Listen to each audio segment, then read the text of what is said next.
Monsieur le Président, Madame Macron,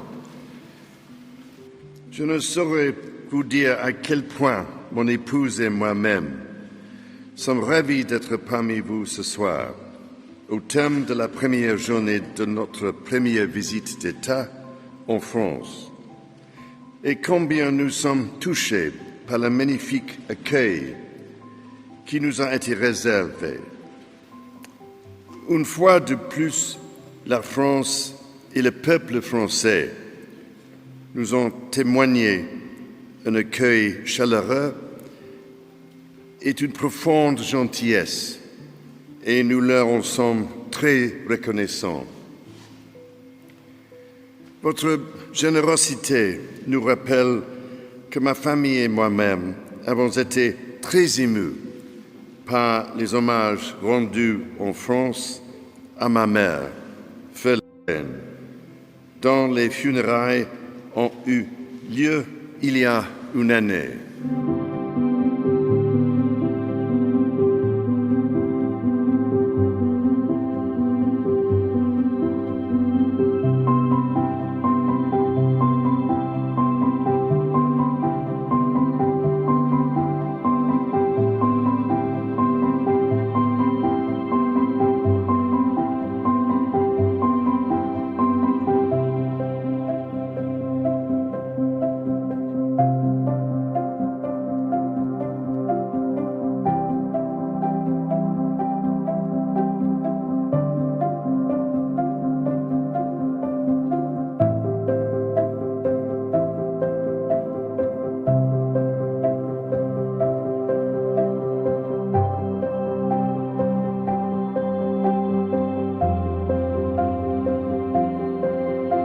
Monsieur le Président, parmi les nombreux gestes profondément émouvants, le déploiement du drapeau du Royaume-Uni à l'Élysée a été particulièrement poignant.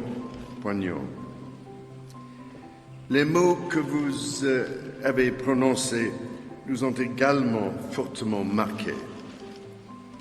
Vous avez dit que la reine avait touché vos cœurs, mais elle aussi avait la plus grande affection pour la France, tout comme, bien sûr, ma grand-mère, la reine-mère Élisabeth.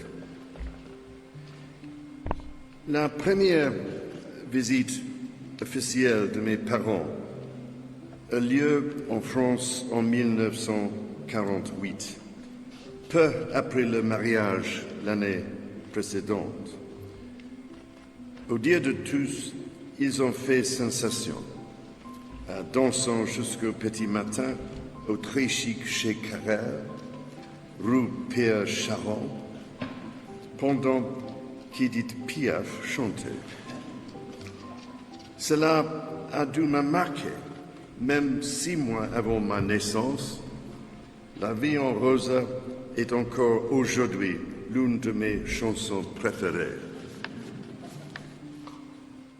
And of course, President Pompidou hosted my mother here at the Palace of Versailles on her second state visit in 1972. I was reminded recently that when she returned the courtesy of a dinner for the President and Madame Pompidou at the Hotel de Charost, they ran into a little more difficulty.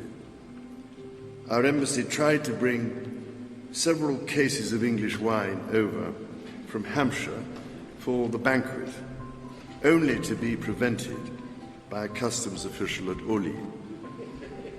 In those days, there was no such thing as English wine. As Roland Topor surmised, les Français ont du vin, les Anglais de l'humour. Je voudrais donc, si vous me le permettez, porter un toast à Monsieur le Président, Madame Macron et le peuple français, ainsi qu'à notre entente cordiale, une entente pour le développement durable. Puisse-t-elle perdurer, fidèle et constante, à travers les siècles qui nous attendent, contre vent et marée.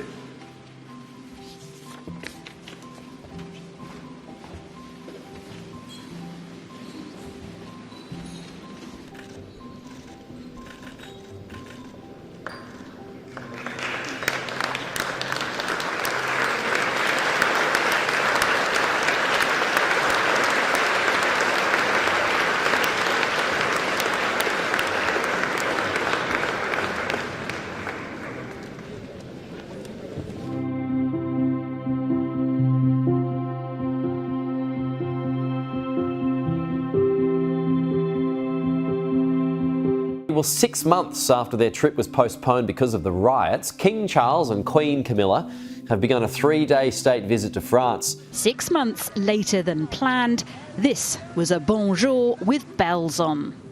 A cinematic setting to welcome the King and Queen.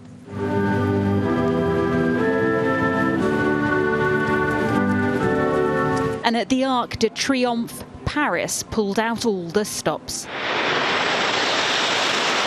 With ceremony, display, and a pause to remember. This is the rekindling of an historic relationship. The City of Light turned up to show support. But beyond the stands, curious crowds were kept well back. France loved the late Queen. Yeah. Does France love the King, the new King? For me, yes, because I guess he has a new vision of the monarchy and he's very modern at some point, and I guess he's going to bring a new vision. This state visit, it could be a new start, I think, between the new king and the French president re-elected last year. State visits are always diplomatic deployments. And this is pomp with a purpose. We're told this visit is a celebration of Anglo-French relations, but behind the bonhomie is a much bigger goal. This is a chance to rebuild bridges after the turbulence of Brexit. The soft power of the monarchy will be hard at work. The King and President have met before, and side by side they will focus on what unites rather than what divides Britain and France. The King is above politics, but he can help move the political mood. The next 3 days are about proving the UK still has a French connection. Laura Bundock, Sky News, Paris.